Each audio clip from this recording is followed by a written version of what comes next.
Good morning friends. Daily के MCQ series में आज हम लोग 20 जून 2020 के इम्पोर्टेंट करंट अफेयर्स से रिलेटेड क्वेश्चंस को डिस्कस करेंगे। तो चलिए स्टार्ट करते हैं। आज का हम लोग का पहला क्वेश्चन है, किसने इंडिया का पहला इन्फेक्शियस डिजीज़ डायग्नोस्टिक लैब को लॉन्च किया है और ये कोविड-19 को टेस्ट करने के लिए बनाया गया है। तो इसका आंसर है हर्षवर्धन ने इसको लॉन्च किया 18 जून 2020 को। और ये इनएसेसिबल एरियाज़ में, रूरल एरियाज़ के जो भी है कोविड-19 के सैंपल्स को कलेक्ट करेगा और टेस्टिंग फैसिलिटी को प्रोवाइड करेगा। नेक्स्ट क्वेश्चन है हम लोग का,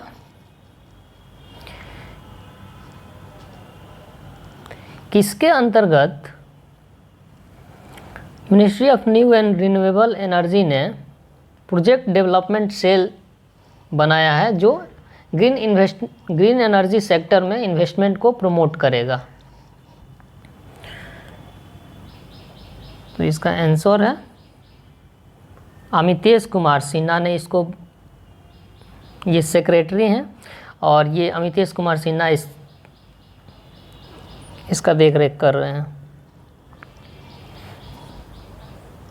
और ये जो स्कीम है इसमें बेसिकली सोलर सेक्टर में इन्वेस्टमेंट को बढ़ावा देने के लिए बनाया गया है। नेक्स्ट क्वेश्चन है हम लोग का, किस स्टेट ने मनरेगा स्कीम के तहत सबसे ज़्यादा एम्प्लॉयमेंट माइग्रेंट्स को प्रोवाइड किया है? तो इसका आंसर है उत्तर प्रदेश। उत्तर प्रदेश ने सबसे ज़्यादा 57.13 लाख लोगों को एम्प्लॉयमेंट दिया है, जो सबसे ज़्यादा है, हाईएस्ट है कंट्री में। और इसके अलावा इसके बाद राजस्थान ने दिया है, फिर आंध्र प्रदेश ने दिया है, और वेस्ट बंगाल ने दिया है, और एमपी ने दिया है। मनरेगा वर्ल्ड का लार्जेस्ट एम्प्लॉयमेंट प्रोवाइडिंग स्कीम है, जिसको 2005 में कांग्रेस गवर्नमेंट ने लॉन्च किया था। नेक्स्ट क्वेश्चन है हम लोग का, centre has approved fund for which state under जल जीवन मिशन? सेंटर ने किन स्टेट्स में जल जीवन मिशन को लॉन्च करने के लिए फंड्स को अप्रूव किया है? तो अभी हाल ही में सेंटर ने इसको 1829 करोड़ रुपए लॉन्च किए और इसमें महाराष्ट्र, कर्नाटका, त्रिपुरा, ये तीनों को फंडिंग किया गया है। और इसके अलावा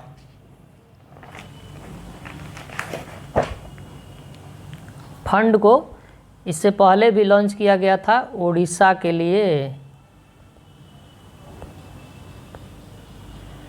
मेघालय के लिए, असम के लिए, एमपी के लिए, वेस्ट बंगाल के लिए।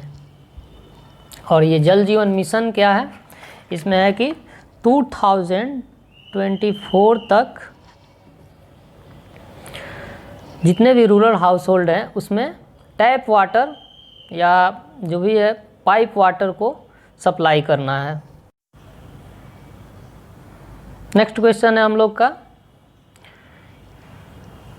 बीपी स्टैटिस्टिकल रिव्यू के 69वें एडिशन के अनुसार इंडिया का रैंकिंग ग्लोबल एनर्जी कंजम्पशन में कितना है? तो इसका आंसर है सेकंड। इंडिया का रैंकिंग सेकंड है और चाइना का सबसे पहले है। इससे पहले इंडिया का रैंकिंग थर्ड था।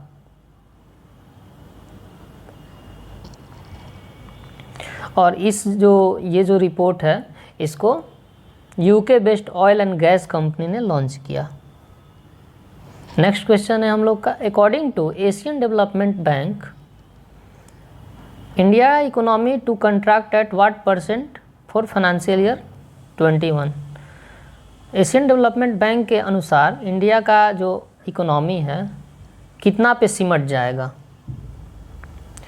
सो इसका आंसर है 4%। इसने फोरकास्ट किया है 4% पे सिमट जाएगा इंडिया का रैंकिंग। और ये जो रिपोर्ट था इसका नाम है Asian development outlook.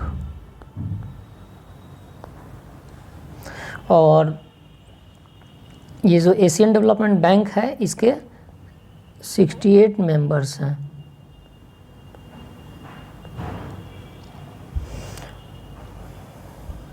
Next question है हम लोग का, JSW has signed whom as brand ambassadors. JSW ने किसको अपना ब्रांड एम्बेसडर बनाया है? तो इसका आंसर है सौरभ गांगुली और सुनील छेत्री दोनों को बनाया है। और सौरभ गांगुली BCCI के प्रेसिडेंट है और सुनील छेत्री जो है ये इंडियन फुटबॉल टीम के कैप्टन हैं। और ये बेंगलुरु FC फुटबॉल क्लब के भी कैप्टन है। नेक्स्ट क्वेश्चन है हम लोग का, international day for elimination of sexual violence in conflict 2020 is observed on which day. Sexual violence conflict के लिए इंटरनेशनल दिवस कब मनाया जाता है? तो इसका आंसर है 19 जून। ये बेसिकली मनाया जाता है इसके लिए कि कभी वार हुआ या कोई भी कम्युनल प्रॉब्लम हो गया, किसी भी रेशियल डिस्क्रिमिनेशन में जनरली फीमेल ही सबसे ज़्यादा शिकार होती है, तो इस चीज़ को बचाया जा सके और प्रोटेक्ट किया जा सके फीमेल्स को, तो इसके लिए इसको UN ऑब्जर्व करता है 2015 से, यूनाइटेड नेशंस। नेक्स्ट क्वेश्चन है, on which day world sickle cell day is observed. किस दिन वर्ल्ड सिकल सेल डे मनाया जाता है? तो इसका आंसर है 19 जून। और ये जो सिकल सेल एनीमिया, इसको सिकल सेल एनीमिया भी बोलते हैं, तो इसमें क्या होता है, हीमोग्लोबिन जो होता है ये हाशिए के आकार का हो जाता है, क्रेसेंट शेपेड हो जाता है, और जिसके चलते ऑक्सीजन सप्लाई बॉडी को कम होता है, और ये एक सेक्स लिंक्ड इनहेरिटेंस डिजीज़ है।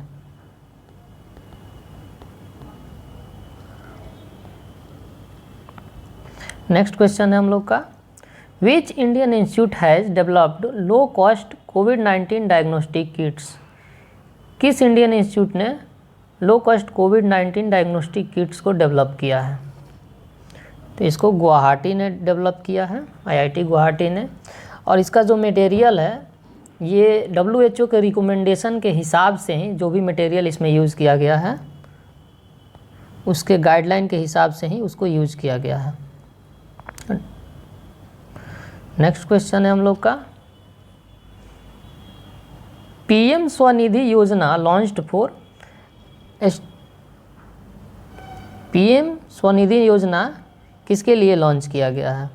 इसका आंसर है स्ट्रीट वेंडर्स।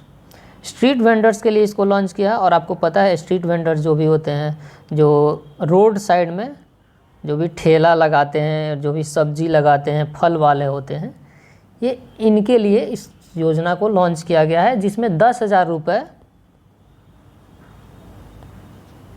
लोन दिए जाएंगे जो कोलेटरल फ्री होगा, और उसका टाइम पीरियड होगा 1 साल के अंतर्गत उसको देना होता है। और ये कोलेटरल फ्री लोन क्या होता है? कोलेटरल फ्री मतलब होता है कि आपको उसके लिए कोई बाउंडेशन नहीं है कि आप कोई चीज़ लेके आइएगा तब आपको मिलेगा ये लोन। नेक्स्ट क्वेश्चन है हम लोग का, which country released it's first ever climate change assessment report.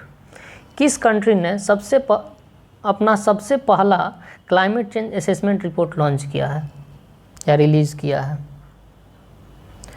इसको इंडिया ने रिलीज़ किया है। और ये मिनिस्ट्री ऑफ अर्थ साइंसेज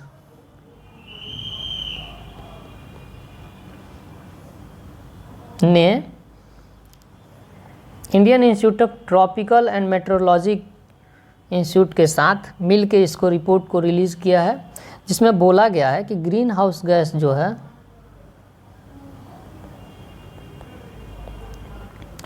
2.7% बढ़ जाएगा 2099 तक, और सी लेवल जो है ये महाराष्ट्र में, वेस्ट बंगाल में 3 और 5% तक बढ़ जाएगा। और जो वेस्टर्न घाट में है, मॉनसून का जो रेट है वो 6% तक कम हो सकता है।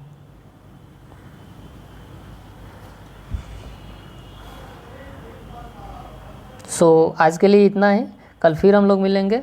Thank you guys.